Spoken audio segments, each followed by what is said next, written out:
congruence. That was sort of the theme this week. I feel like it's just been an accumulation of maybe the past 4 or 5 issues, pretty much. It's like ideas of vulnerability, ideas of relinquishing control, ideas of authenticity, sitting in uncertainty.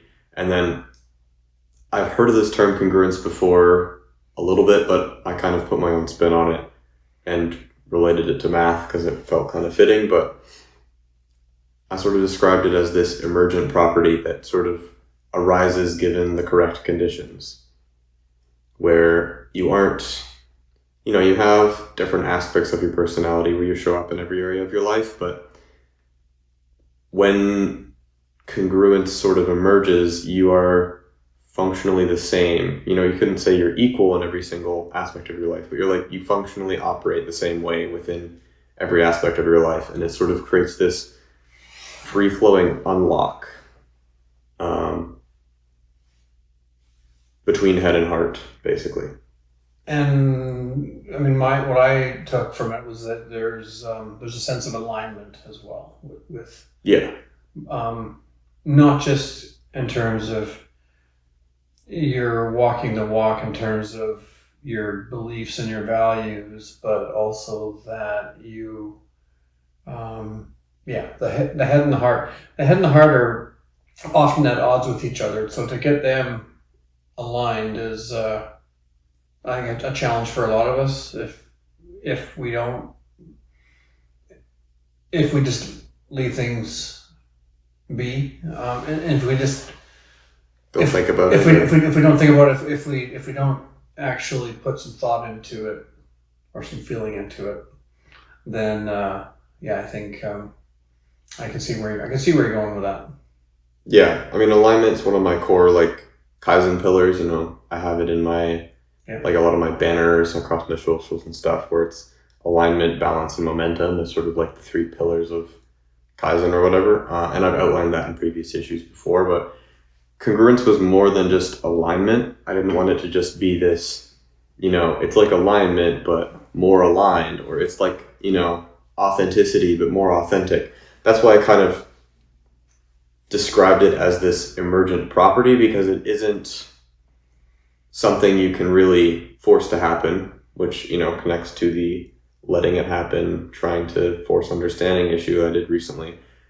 You can't chase congruence, you can't create congruence, and if anything, trying to be congruent is in itself incongruent. Mm-hmm. So it's like this weird paradox of putting yourself in a place where congruence can just sort of happen. And it's not like a constant state. I would say I'm starting to feel it more and more often, but it's a thing that waxes and wanes. Or it's not like a constant, I'm in congruence now and this is my new baseline. I don't think it works like that. It's sort of this thing you sort of ease in and out of as you, go about your life, basically.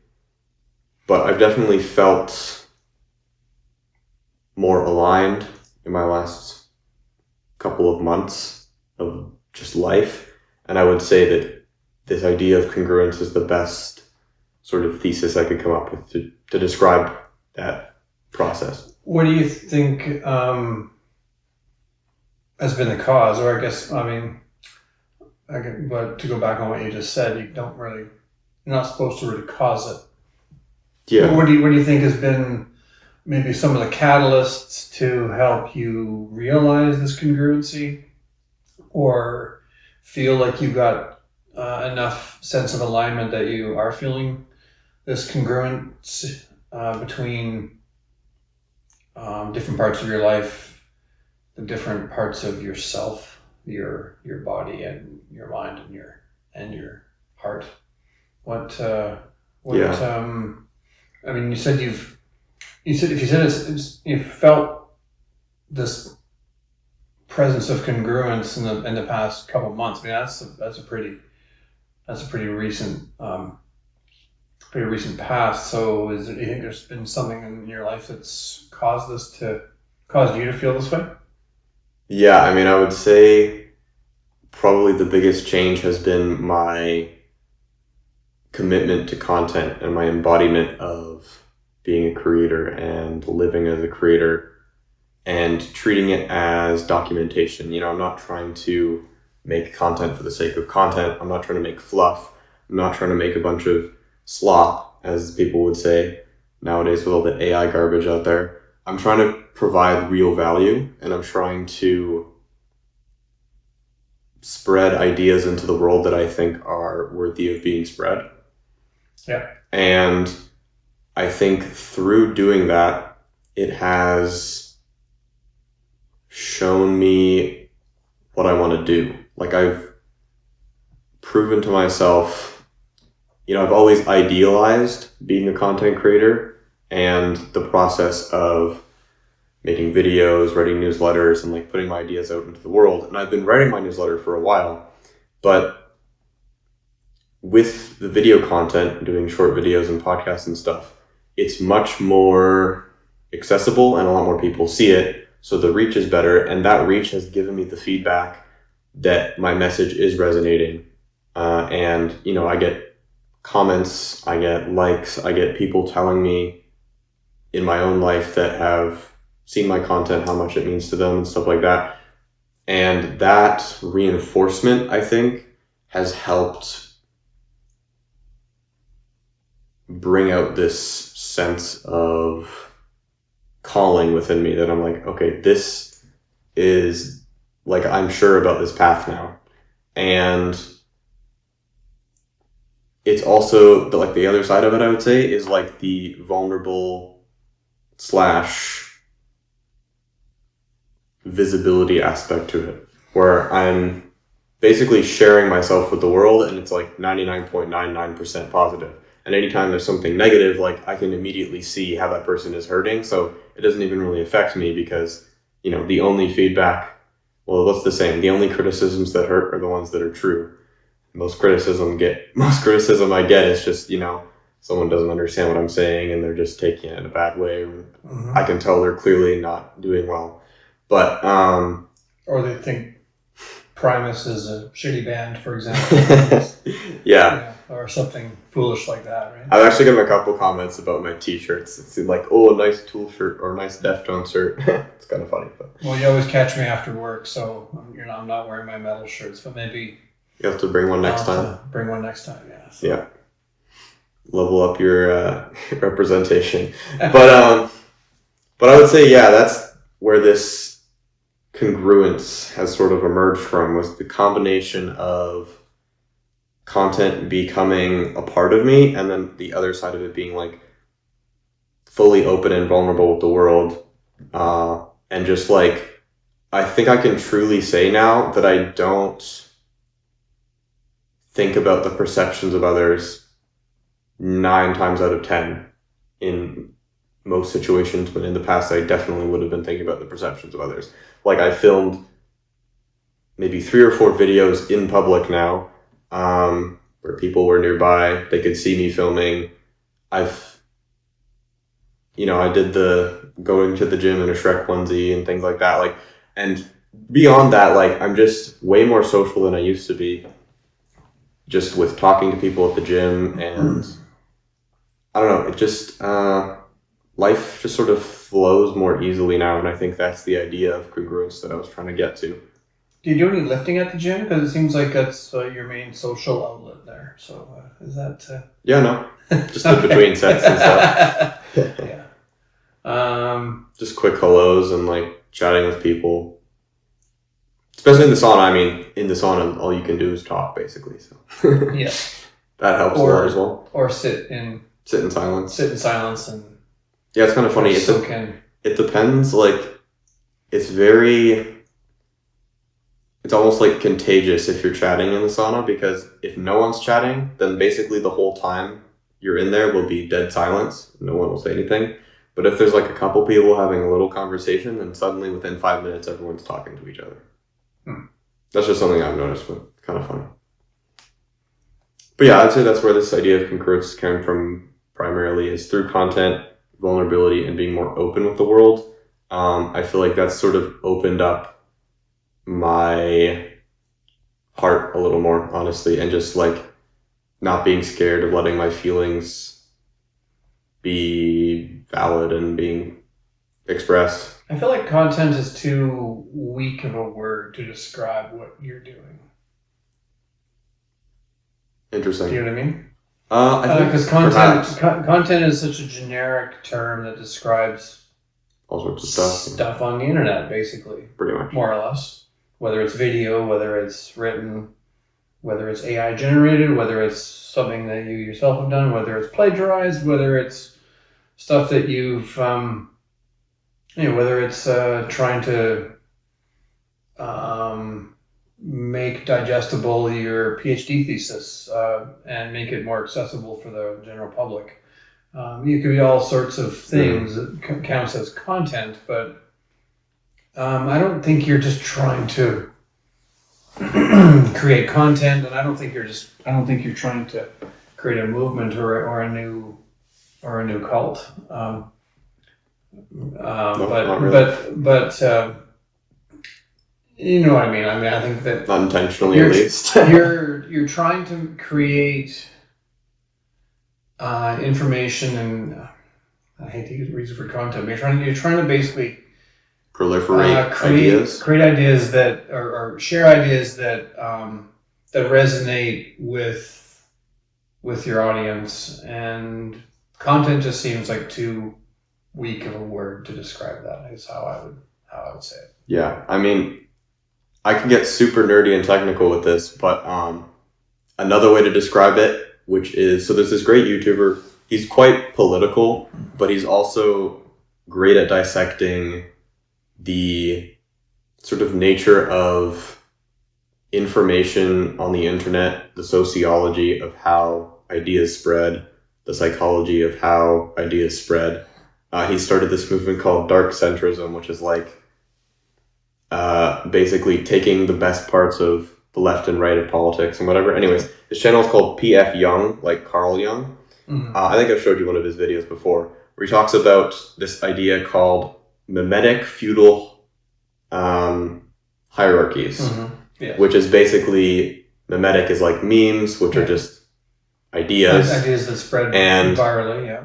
But people think of ideas spreading like viruses, where they spread from proximity. And like, you know, if I have an idea, people who know me and are connected to me socially will therefore take on those ideas. But that's not how ideas spread. Ideas spread feudally, where there's a hierarchy of information, and people only take ideas from people who they consider to have influence or charisma, or some sort of authority or trust in that figure or that person. Mm-hmm. And the thing is that feudal hierarchies are not just all leading up to like one person at the top who has all the ideas. The way they work is that they're very complex, interconnected webs, where one person is the top of one feudal hierarchy and someone else may be the bottom of that feudal hierarchy, may be the top of another one. And it might even be a loop where the person who's at the top of this one is at the bottom of that one, and the person who's at the top of that one is at the bottom of this one, and they all connect in different ways.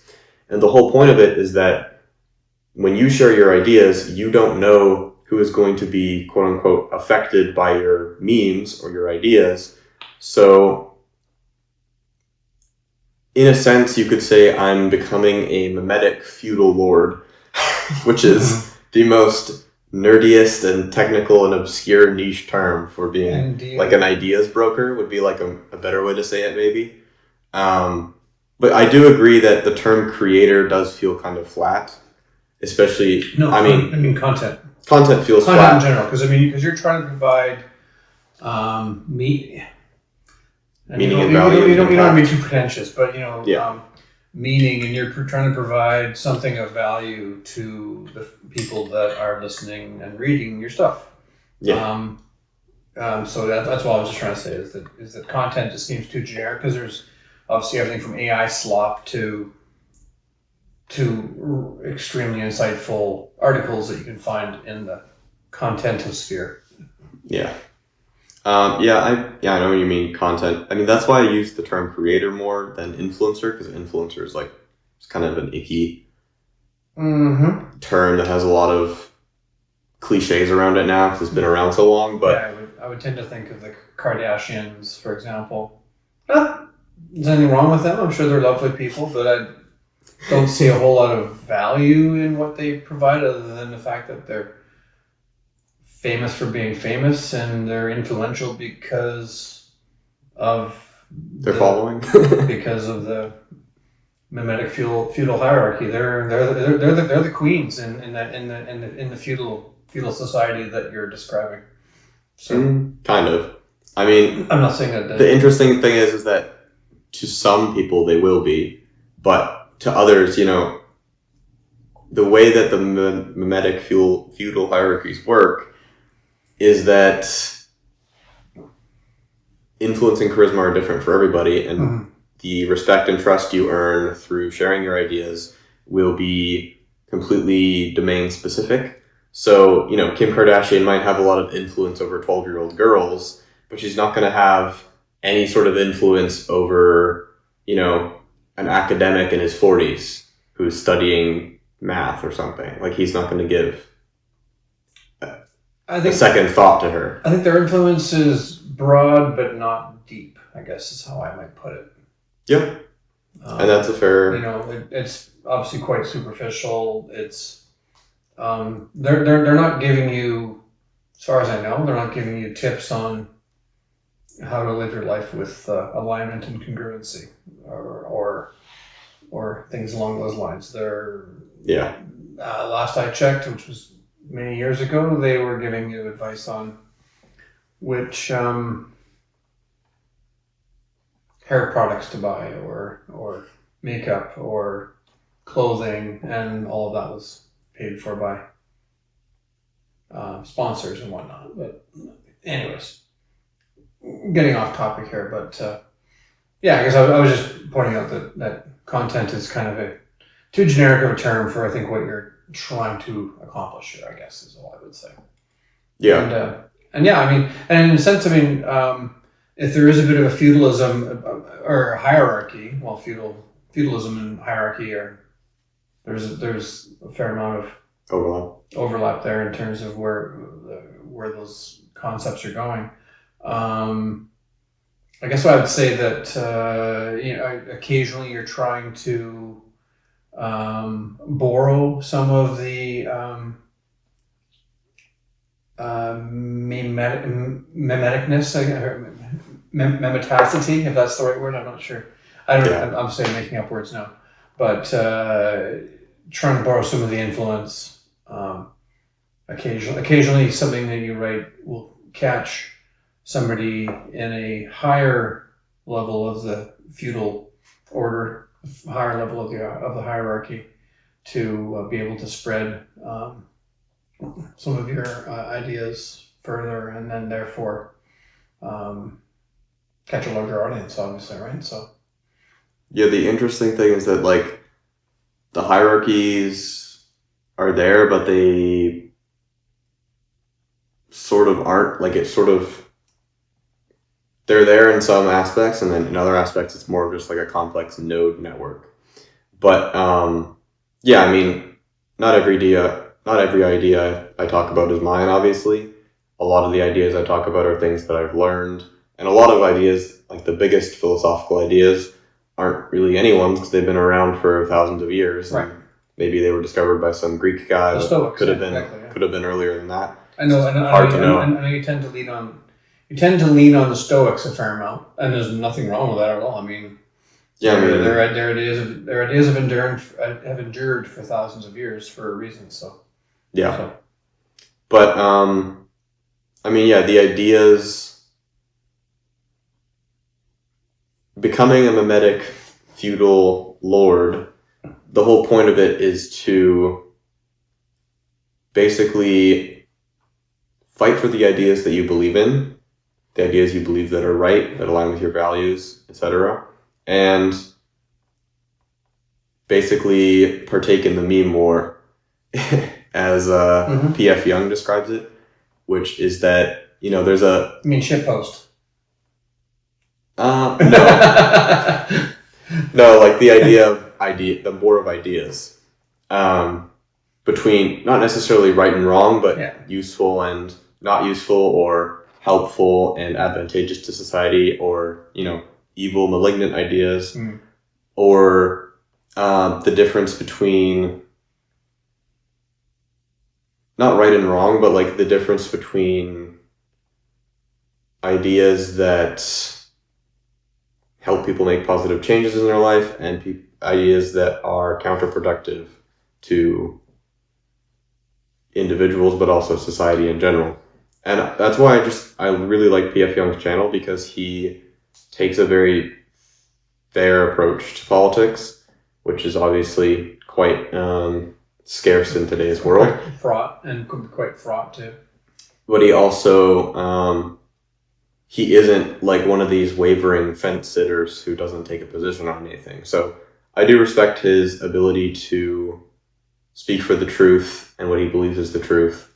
And I do think that his idea around mimetic feudal hierarchies is one of the best explanations for the way that ideas proliferate throughout society and online and in content sphere and social media, etc. And it makes a lot of sense as to just how things work. And like another part of it, beyond just the hierarchy thing, is the adoption curve of ideas, where you have the people that are closest to the quote-unquote source of the ideas are much more niche, and they're like, if you take religion for an example, they're like the theologists and the people who are like the religious scholars who are deep in the gospel texts and all that stuff, and they're talking in Latin and all those crazy things. They're not the ones that people get the ideas from directly. Those ideas go to, I guess nowadays it would be like religious creators and influencers on social media, but it would be their ideas go to the pastors, and the pastors spread their ideas to the people who attend church and mass. And then at the far end of the spectrum, you'd have like the cultural Christians who are so far removed that they don't even believe they're a part of the idea. They're so-called religion to start with, but they still base their values. They go through with the like their ideas, emotions, but go back to that source, but it's really, it's just way far out. It's similar to the way that technology is adopted, where you have the niche weirdos who were using cell phones in the 90s, and then you have people who...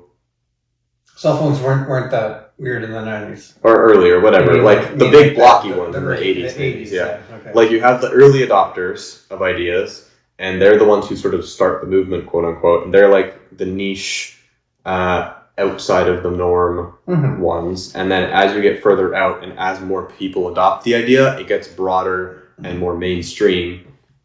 Ideas work the same way, where you have these people who are closest to the source proliferate their ideas down to people of quote unquote lesser influence, or maybe not even lesser, but just like they have a different level of influence, where they're slightly removed from the source of the idea, but then their ideas spread out further to more people.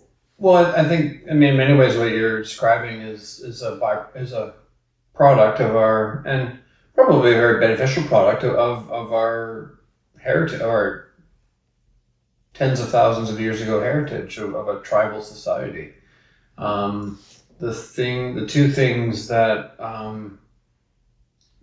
of the things that typify a tribe is inherent. Is you have an inherent trust of members within the tribe, and a hierarchy of some sort, where there's usually a leader of some sort, and therefore you have followers. But definitely, the big one there, of course, is trust, which is if you have your network, and you share an idea, obviously your friends, people you know, people that even follow you, they're more likely to explore or believe that idea than if it comes at them from somebody who they don't know or don't trust, obviously, or comes at them randomly, like how Twitter X likes to throw occasionally random things from people that I don't follow and I have no interest in. They're usually from Elon himself, of course.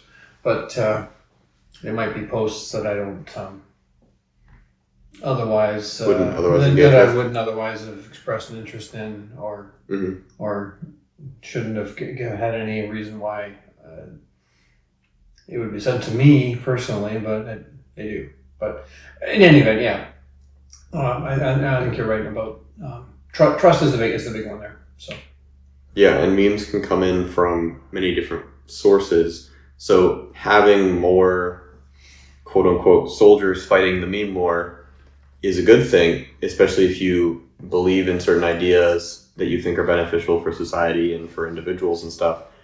Having an idea basically come to someone from a source that they will trust and actually believe in is much more of a better chance for them to actually adopt that idea than if they heard it from someone they totally disagree with. Even if it's the same idea, then it doesn't matter because they've adopted it from a trusted source. So like it's hard to think of a specific example, but if you heard an idea from, say, Jordan Peterson about psychology, and you were maybe much more left-leaning, Jordan Peterson's more right-leaning, you probably would not accept whatever he had to say, even if it was a valuable, important idea. But say that idea gets proliferated to someone else who's part of a different feudal hierarchy, and then, it makes its way to you through some other channel. That is a good thing because the idea itself is the thing that is the beneficial thing. And when the idea is separated from whatever source it's coming from and it comes to you through whichever way it does, that is how good ideas spread. So basically, I guess part of my goal with content creation and being an ideas broker and being a mimetic feudal lord is to, I'm always learning. I'm always reading different things, listening to tons of podcasts, watching videos, etc.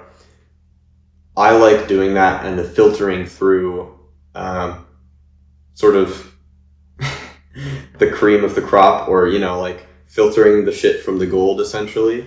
And I like going through all of those ideas and finding the connections between what I believe is true, what I've verified in my own experience is true.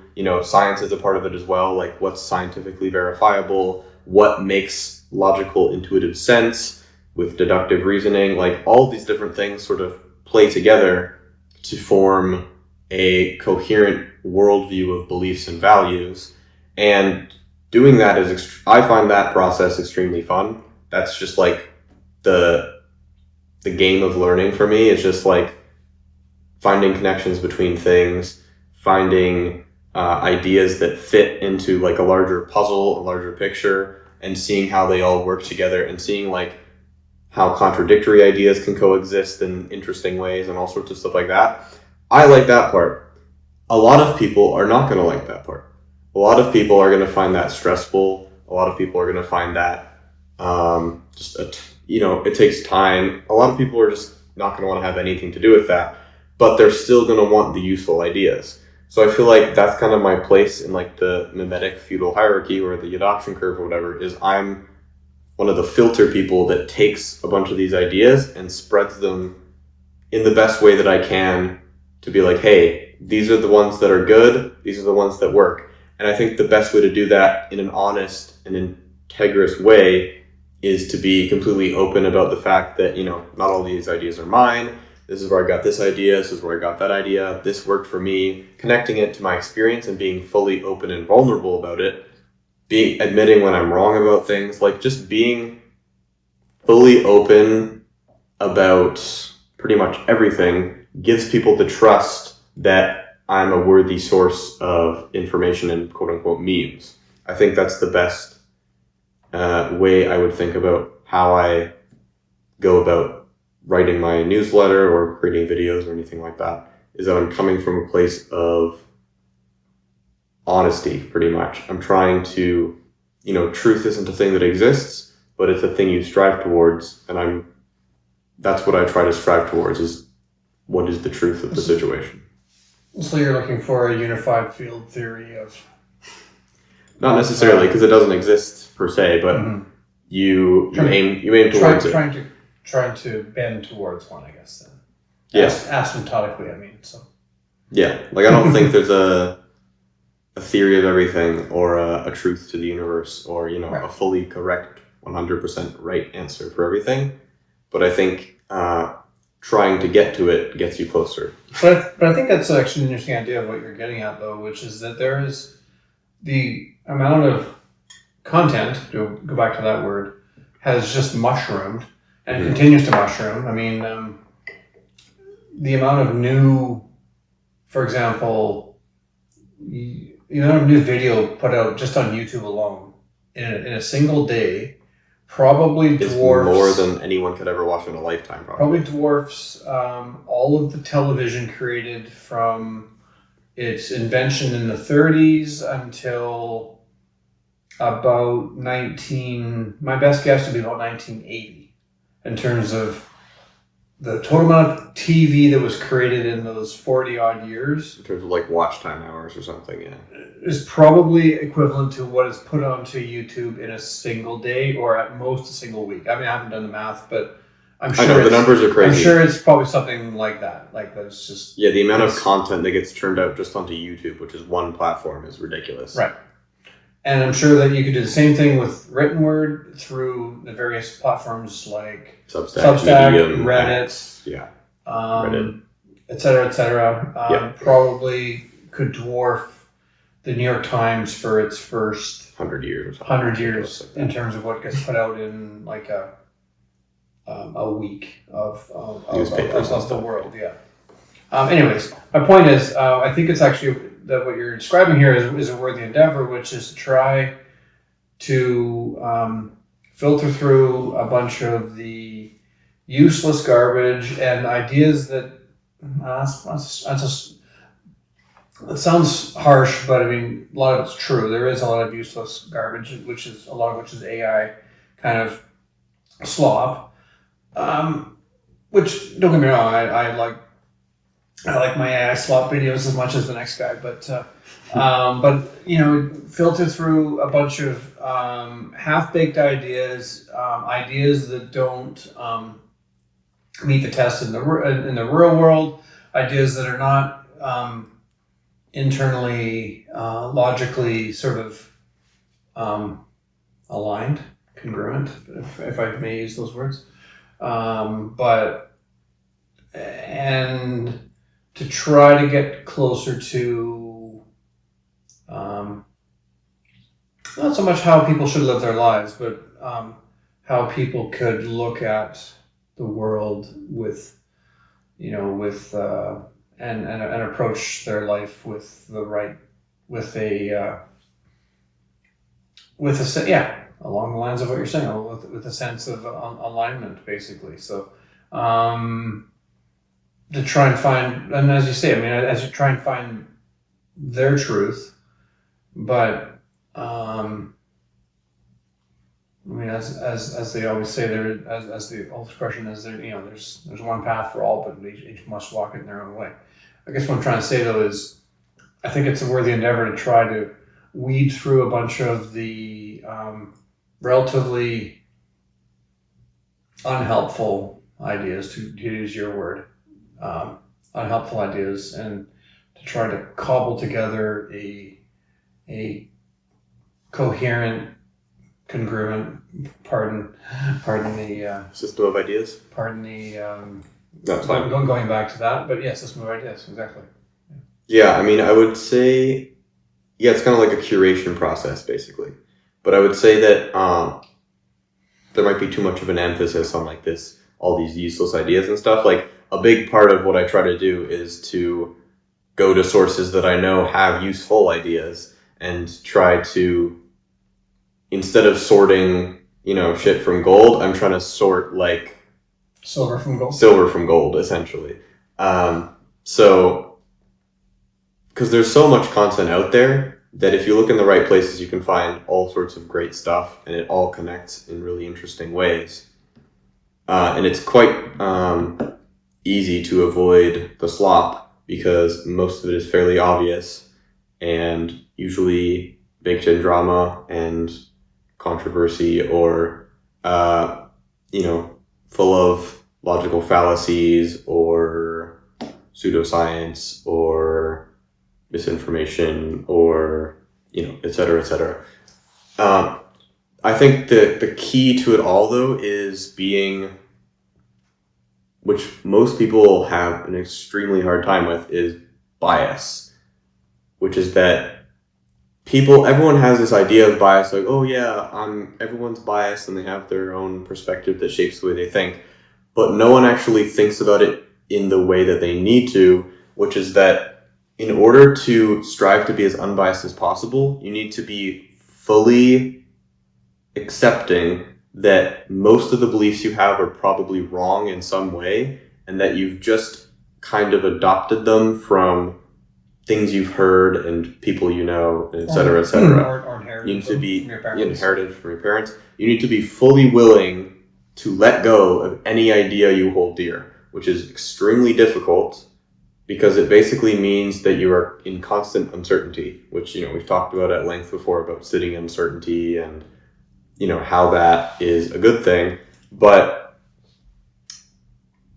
it's extremely hard for people because a lot of people cling their ideas to their identity. They cling their beliefs and values to their identity. And what you need to do is basically let go of all your beliefs and values and treat them as if they are things that could be useful and could not be useful. That's probably the best way I would describe on how to try and be as unbiased as possible. Don't, basically forget everything you think you know and treat every idea as if it could be potentially extremely valid. No matter what you think or how evil you think, it's a really hard case to make, but every single ideology, no matter how evil, no matter how terrible, on average, 99% of the ideology could be destructive, evil, and horrible for society. Every idea or ideology has something useful in it. Even if you want to go to the farthest extreme and say Nazism, I was just you could find. I was wondering where if you tried your hardest, you could find a nugget of an idea within Nazism that is not entirely useless. Now, that is a extremely hard case to make to most people because they will hear the word Nazi and immediately go, those are the bad people. And then their brain just clicks off. But you need to be willing to do that with everything. With politics, with philosophy, with science, with spirituality. You need to be willing to be completely wrong about all of your beliefs. And that is the only way you're going to find the true gold when you're sorting through all these ideas. And the challenge is that most people are not going to do that, which is why I don't feel like it's my responsibility, but I feel like since I enjoy that process, I'm in a unique position where my strengths play to that field set a little better. And that's why I feel like I'm in a good position to create content and to be a quote-unquote ideas broker, is because I actually enjoy sifting through all this stuff. I enjoy steel manning, a side I disagree with. Whenever I get into politics stuff, I treat everything with the same level of, not credibility, but I treat everything like it could be true. I don't just hear what Trump says and immediately dismiss it because he's the bad orange man. I take all of the ideas within the MAGA movement. I take all the ideas within the woke left. I take the ideas with, centrists, everything. And I say, what in this do I think is true? What in this do I think is useful? What in this do I think is beneficial for society, beneficial for people? And I think the alignment of all those things is where you find the truth. Yeah, centrism is probably a bit of a maligned political, wouldn't call it a movement. That's the whole point of centrism. It's not even a movement per se. It's like the atheism of politics. It should be the atheism of politics. Better way to be non-heterodox. Yeah, and using Trump as your example, yeah, I mean, obviously, I can find things that he has done or even said, or maybe I can find outcomes that have happened and find favor with them. Maybe he didn't intend for this to happen, but the unintended consequence may very well be. I mean, best example, or one of the best examples, is right here in Canada. I don't think that Trump was trying to build a sense of national pride in Canada. But he did. But he did. That's unequivocally an excellent thing that's come about from his foolish proclamations. I would say generally, some people could be kind of annoying about it, but yeah. But in general, I think Canada's a pretty good country and worth keeping around. Yeah. And so, when we're confronted with the idea of do we get absorbed into the United States, or do we look inside ourselves and say, hey, is this country worth fighting for? Then I think most people are saying, actually this is a pretty good place. And our values are worth fighting for. That's just one small example, of course, too. But centrism in general actually is more of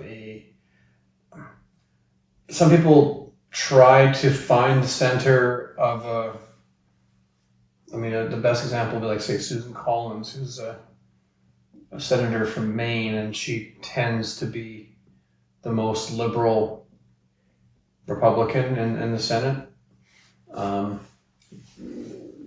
But she does so in a way that doesn't really have an adherence to values, whereas I think most people would tend to be more heterodox in terms of how they view things. Like, you might be a religious person who really cares about climate change, unlike other people who are religious that don't see that as being an issue. Or you might be a person who is an atheist, but that really believes in family values, which is claimed by the other side. I'm just throwing out some simple ideas off the top of my head, but centrism tends to be more heterodox, I would say. I could talk for hours about politics, but that's not what you're getting at. I was curious when you mentioned science there, actually, because science tends to be one of those areas where people tend to view things as cut and dry, black and white. This is true versus this is not true. Whereas, which I think is a detriment to the pursuit of science. Right. Whereas that tends to be the general public perception of how science operates, or how it... That's how science becomes a cult. Yeah. But that isn't actually the scientific method. The scientific method is to question everything. And if new evidence comes our way, then the science changes, basically to adjust, to accommodate for that new truth, right? So science is basically the striving for truth, which I talked about before, and as a means to strive for the truth, you collect as much data as you can and use the data to sort of zigzag your way towards the truth. Like, if you're running an experiment as a scientist, you should be equally as excited if your hypothesis goes correct or it goes wrong, because you've learned something that will guide you closer towards the truth of whatever situation it is you're studying. Right. That is the whole point of science. And a lot of people think of science as like, this is the consensus. Consensus isn't even really consensus. It's just basically the most agreed upon thing that we think is probably true based off of the studies we've done so far.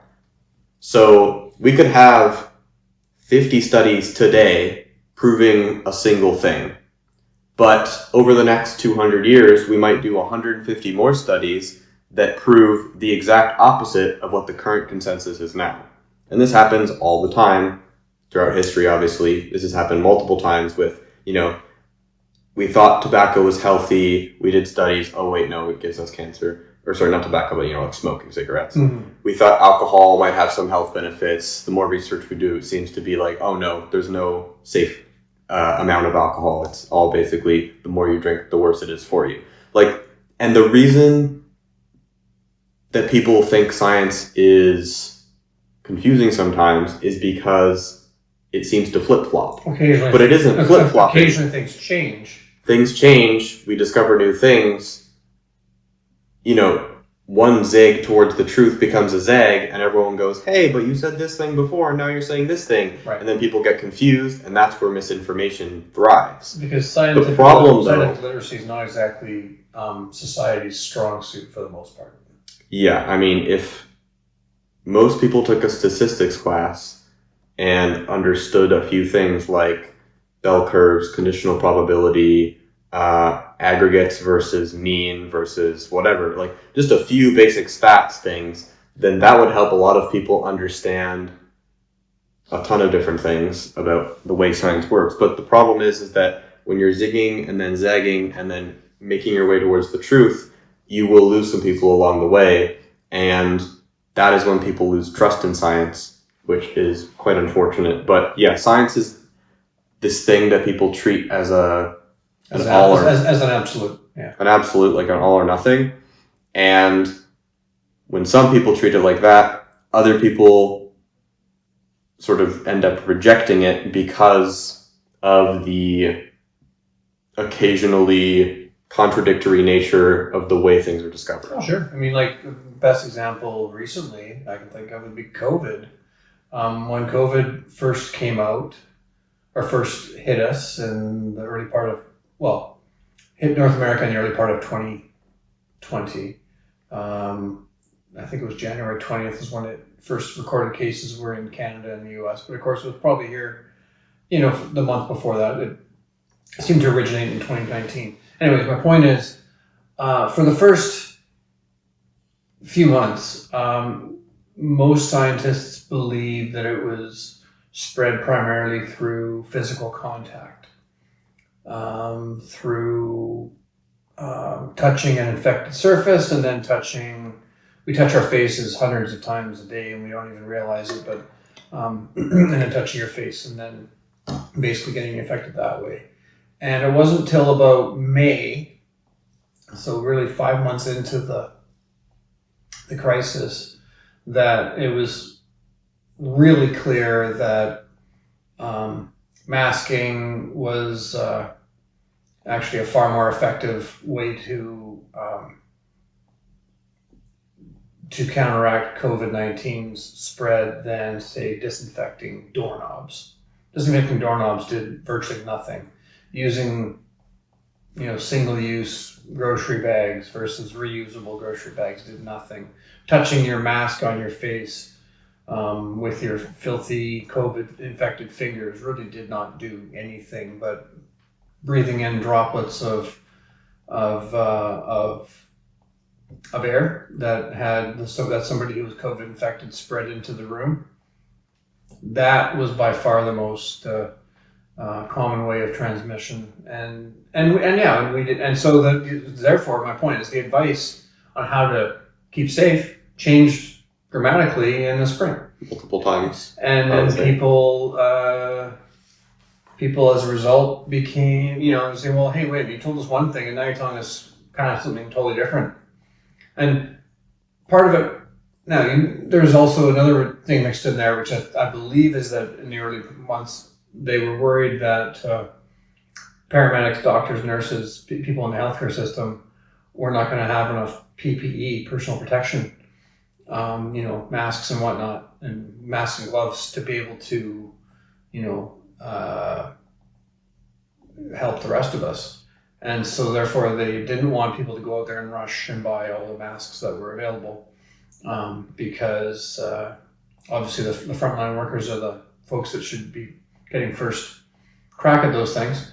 But anyways, I do remember very well that the surfaces were originally thought to be the primary vector of contagion, and in the end it was actually airborne particles. Airborne, yeah. So, but again, the science The science is what the science is. We're still discovering stuff now. I mean, just like last week, actually, it was determined what exactly in one of the certain viruses, I think it was the Johnson & Johnson virus, or Johnson & Johnson vaccine that actually caused certain people to have coronary problems, and that seemed to be a genetic condition, and that was only just discovered now. So I mean, you can theorize various things, but then eventually the science will lead you one way, and and maybe that will change again in the future as more data comes out. But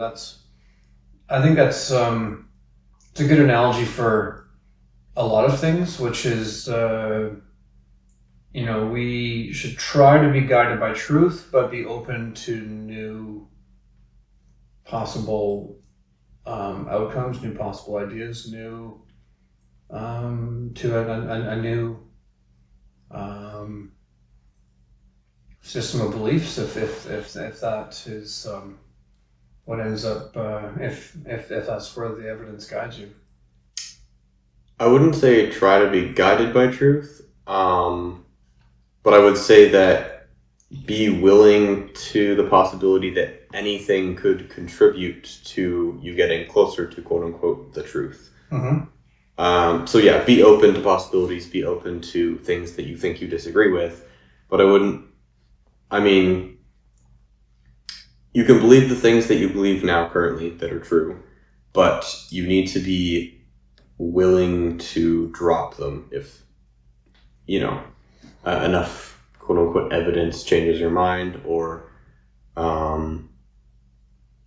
basically you can't know many things for certain.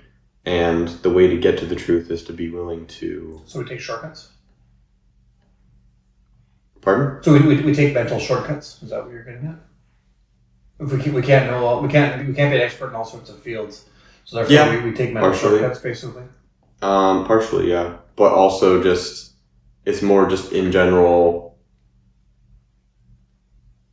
be willing to be wrong, be willing to change your mind, and don't cling so tightly to ideas. I think a lot of people have a hard time with that. Well, as you know, we all know that's the case.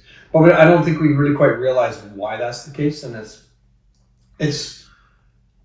because I think it's the clinging. We tend to internalize a lot of beliefs, and therefore we tend to say, okay, well, this is me, a part of who I am. This is it all ties back to ego. And so if you're attacking this idea, well then, and this idea is I've already internalized that as part of me, then you're attacking me, even though really that's not the case at all. It's just ideas are just ideas. Ideas are just ideas, and we should be open to changing our mind based on new information and new revelations and further thought, but further introspection, whatnot. But that's, and so therefore what we end up doing is we end up putting a turtle shell around ourselves by providing some insulation and keeping out ideas that might be non-aligned with our beliefs. So I'm saying that's very wrong, but basically what we put up our shell, we put up a guard to self-select the media that we watch, the websites we visit, the people we follow, because people don't usually want to be challenged. They normally want to be comfortable. They normally want to be validated. So, yeah, basically all ties back to the ego. With the clinging to identity and ideas, relating to identity, and not letting your ideas just be ideas. The same way that you let, your feelings and thoughts sort of flow through you as though they aren't a part of you. They come by, They might be useful. They might be signaling something important. Like, you should think of ideas as just how many useful ideas can I collect, and how can I curate the best collection of useful ideas that help me and help people around me. And sometimes I'm going to have to sort through and kick some out in order to make room for other better ideas. There's no part of that process that attaches the idea to you. There's no reason why,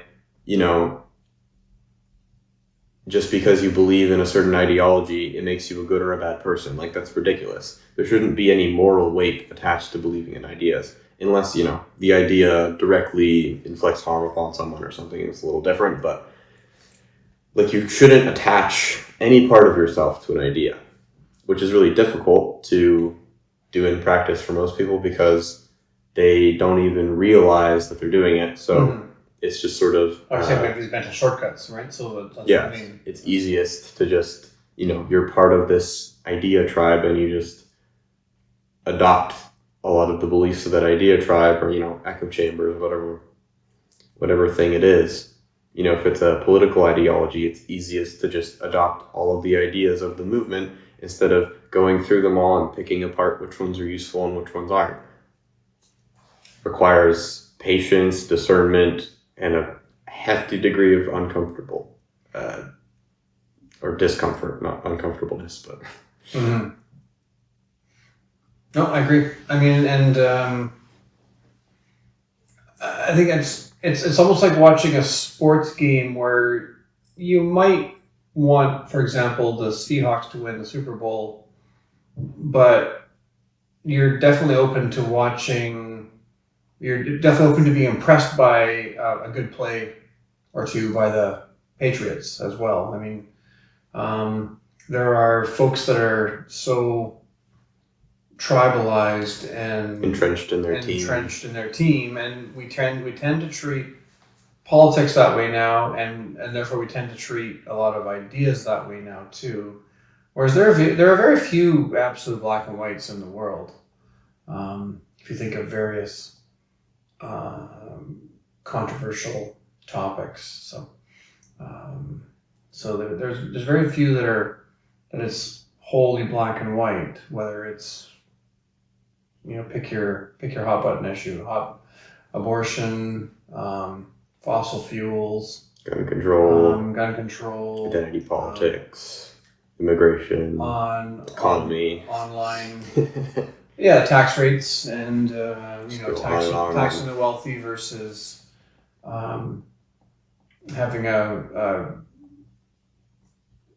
an attractive economy for businesses and higher income earners, etc.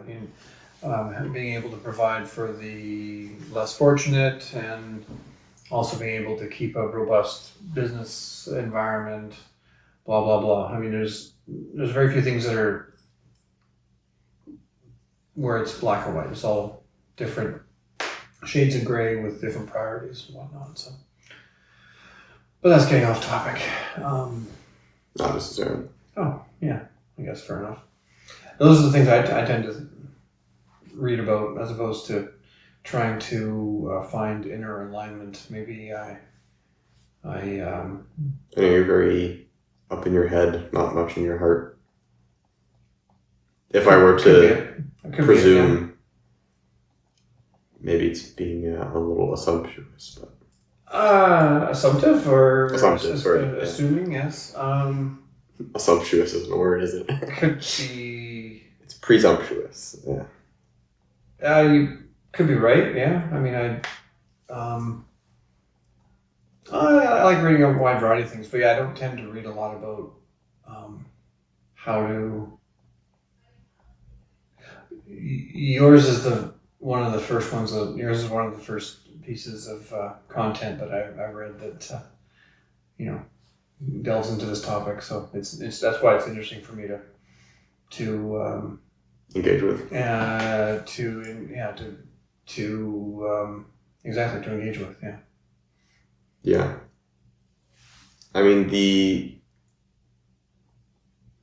core of Kaizen, the practice of continuous improvement, the art of living well, sort of the core assumption that I've made before you read the first article, before you read the first issue, is that change starts with you, and your life and your experiences are determined by what you do with yourself first, and that basically you develop an internal locus of control, and that expands outward into your friends, your family, your greater social circle, and down the mimetic feudal hierarchy of influence from you.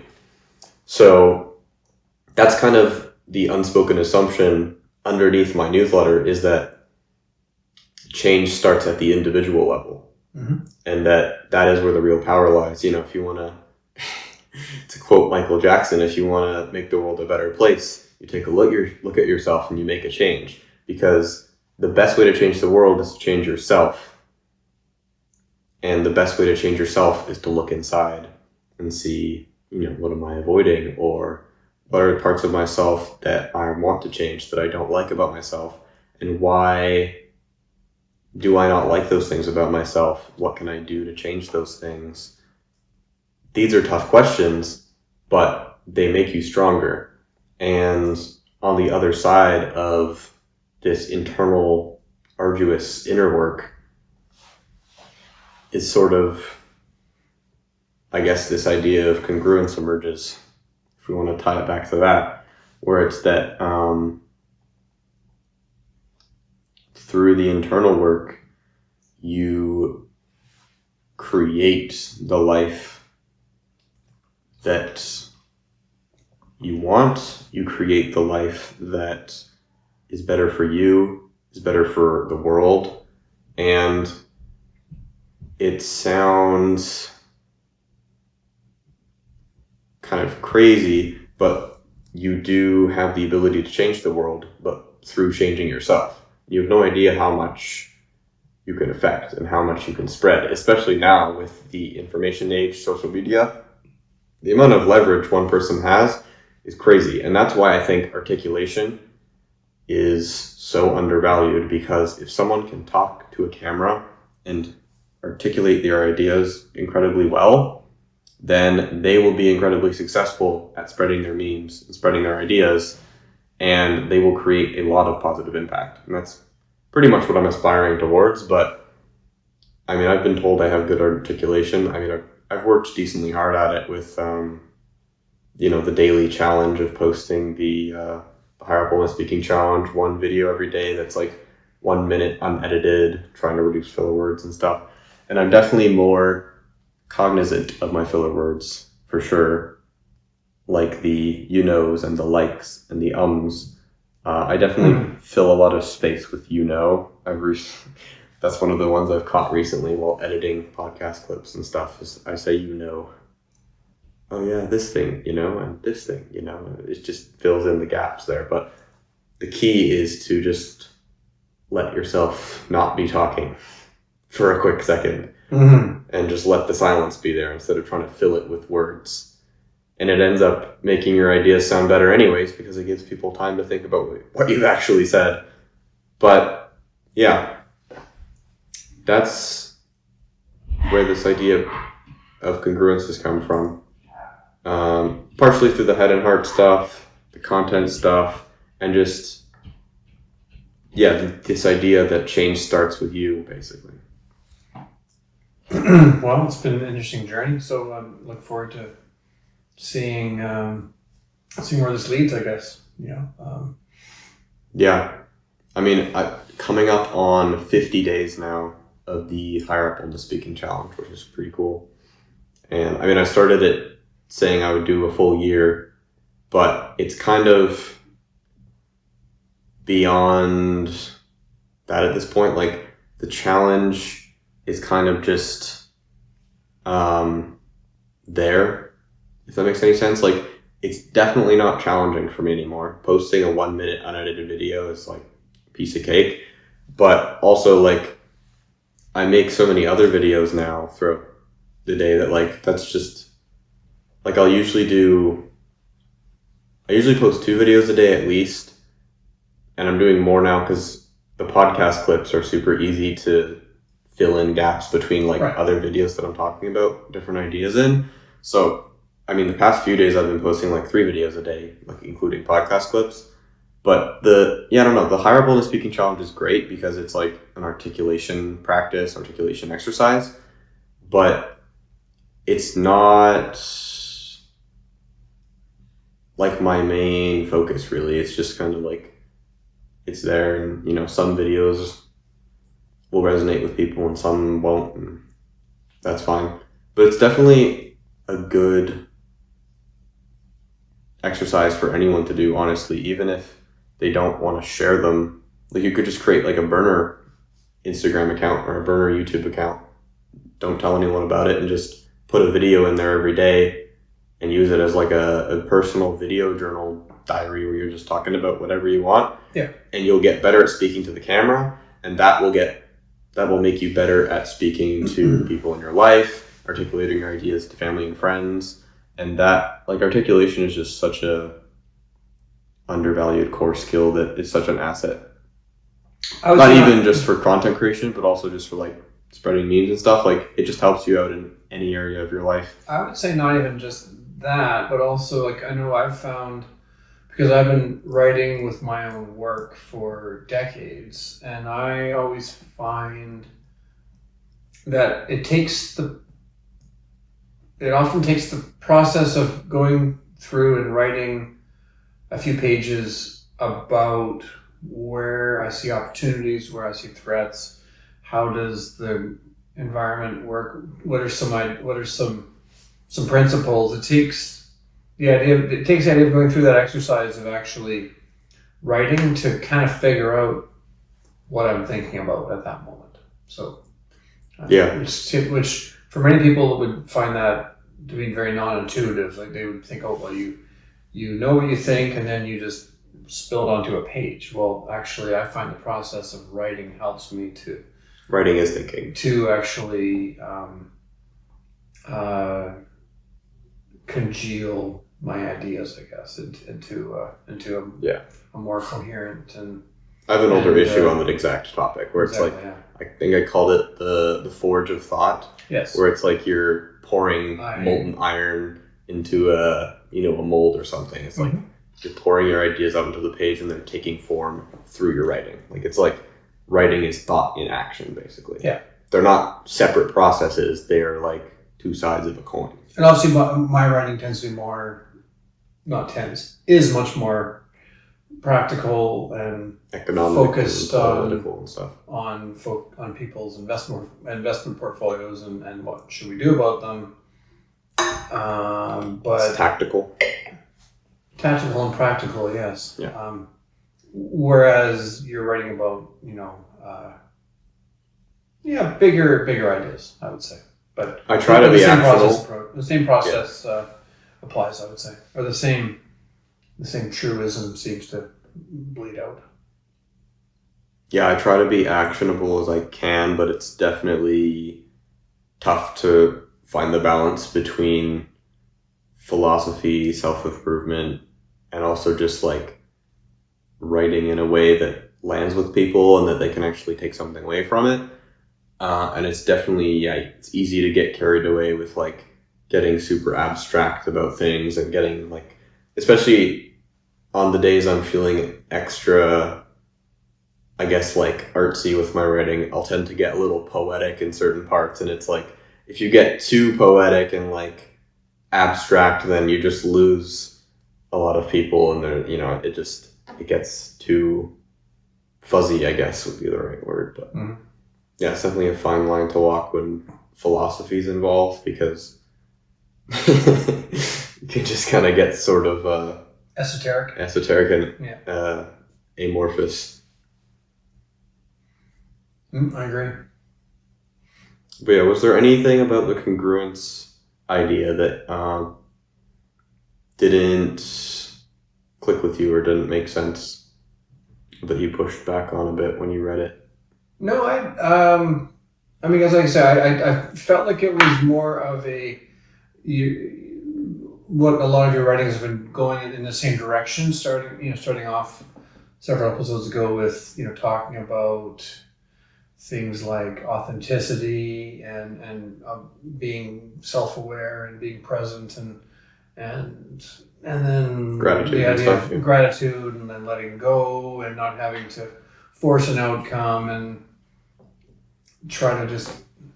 I think there are a lot of ideas and go with the memes flow, that work but- well together. So. Yeah, so it seems Yeah. like this is sort of a. I explicitly kind did of not moving use into the this. phrase "go with the flow" because it didn't. Yeah. Yeah. It's I know what you mean. Yeah. I know what you mean, but I remember writing that piece and I was like, I don't want to use this phrase because it's not what I mean. Right. Because You have to be very particular about the language I was using because it's not. Yeah. it's a you're- surrender, but I use the word but surrender. but not a. It's a surrender to the unknown, but not a Giving up. Not a giving up and a passivity. It's more of an active surrender, I guess. Yeah, that's why when I introduced surrender in one of the sections, I explicitly defined what I meant by it in that context because people have expectations and preconceived notions of what words mean. So And it's, we all take mental shortcuts, right? So yeah. So when you say, "Oh yeah," Sometimes don't there's have a. not a word there's a word you need, but there doesn't exist one. So you sort of just have to use the closest one and sort of refine what you're talking about. I agree. I thought that embodied charisma was an interesting topic or interesting concept in there, which is almost more of an end state of where you'll be if you're congruent, right? So I thought that was, as opposed to slimy charisma. Yeah, I got that from a podcast with Joe Hudson and Dr. K, talking with Charlie Hooper, where they were discussing charisma because Charlie Hooper has a YouTube channel where he's discussed charisma for 10 years called Charisma on Command. But, Dr. K and Joe Hudson obviously come from very different backgrounds when this is concerned. So they were talking about how charisma is not something you achieve, it's something that's sort of revealed. Naturally flows, or not naturally is revealed, yeah. Yeah, so charisma is this inner authentic state beneath the ego. They went on a bunch of different tangents spiritually and all sorts of stuff, but that was just how I sort of tied that idea in there was I think it works into this idea of congruence where it's just, it was one of the symptoms of congruence where when congruence emerges, other things sort of emerge as a byproduct of that. So, people might call you charismatic, but you're not trying to be charismatic and you aren't really being charismatic. You're just acting in a way that is sort of open and flowing and aligned with your values. And that creates a level of trust people will have in you that could be described as charisma, but I don't think it's really the right word. So that's why I said embodied charisma, but yeah. People can tell when somebody is natural, like the expression of being comfortable in your own skin. Basically people can tell when you're not trying to. Nothing stinks like insecurity. Yeah, and you're not insecure, exactly. So that's what I took from that segment of the article. So yeah. Another part of it is people can always tell when you're interacting with them from a place of genuine connection and curiosity versus when you're trying to get something out of it. Yeah. Even if it's not for a malicious reason or anything, it might be you're trying to get some sort of mutually beneficial outcome, but they can tell when you're trying to get to that outcome instead of just, being present and be like, who are you? And being curious and being genuinely open with the connection you're having with that person instead of trying to I'm going to say this thing so that this happens, so that happens, so that whatever. People can always tell. Even if they don't consciously realize it, they'll know something is slightly off. But since so many people operate that way, they won't think it's off. They'll just think people when you don't have that, it seems more interesting because you're oh, why? You don't have anything to prove, or you don't have something you're trying to get to, or some outcome you're optimizing for, or you don't have hidden intentions, basically. Right. Which frames it in like a, it sounds kind of deceptive when you frame it like that, but it's not like necessarily like lying or anything. It's just, I don't know. A lot of people aren't open to the point where they're fully present and curious with most people they're around. So. Mm-hmm. Yeah, exactly. Yeah, no, that's what I was thinking. It's not necessarily malicious or trying to be predatory. Even it's more just people will often look at other people and say, "Well, what's in it for me to actually, or what can I get out of this interaction?" Yeah, there's a dynamic by a psychologist. I totally forget what his name is. I'll have to look it up after, but he describes these different dynamics people have with each other, where it's it is one where you both basically treat each other as objects. Mm-hmm. Then you have I think one of them is like it them, where it's one of you is treating one person like an object, the other one's treating them like a person, and then you have like them, and then there's another one. Anyways, it's basically different ways that people will treat each other, and it's like you either treat them as an object, or you treat them as like a person but you don't know them, or you treat them as like the same way you treat yourself, basically. I'm totally butchering this this dynamic idea, but that's an interesting way of, well, different. Like most people go through life just entirely it. There's different hierarchies of relationships, right? And ultimately, if you could be a completely open person, you wouldn't have any it relationships whatsoever, either on the I guess certainly in terms of on your side, but hopefully people would see you as an open person, and they would turn off their it frame as well. Yeah, that'd be great. We can all hope. Yeah, I totally messed that thing up.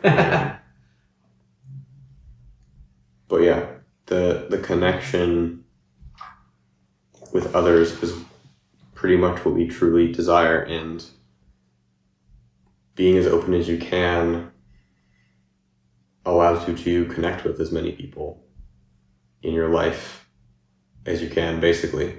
And connection with others is it's just basically what all desires boil down to. You could probably, go down the train of thought of all desires of like, maybe I want money. But why do I want money? It's because I want freedom and security. And why do I want freedom and security? So I'm safe. And why do I want to be safe? So that I'm happy. And why do I want to be happy? So that, I can enjoy my life. And why do I want to enjoy my life? Because I want to spend time with the people I love and be connected with those around me, and blah, blah, blah. Like, I feel like everything really boiled down to connection to some degree. That might be a reductive position, but... Or a circular position? Yeah. Perhaps. Mm-hmm. But not a bad place to strive for, I would say. Yeah. Well, thanks for the conversation. Thank you. I enjoyed it. Went all over the place, but it was fun. That's how they're supposed to be.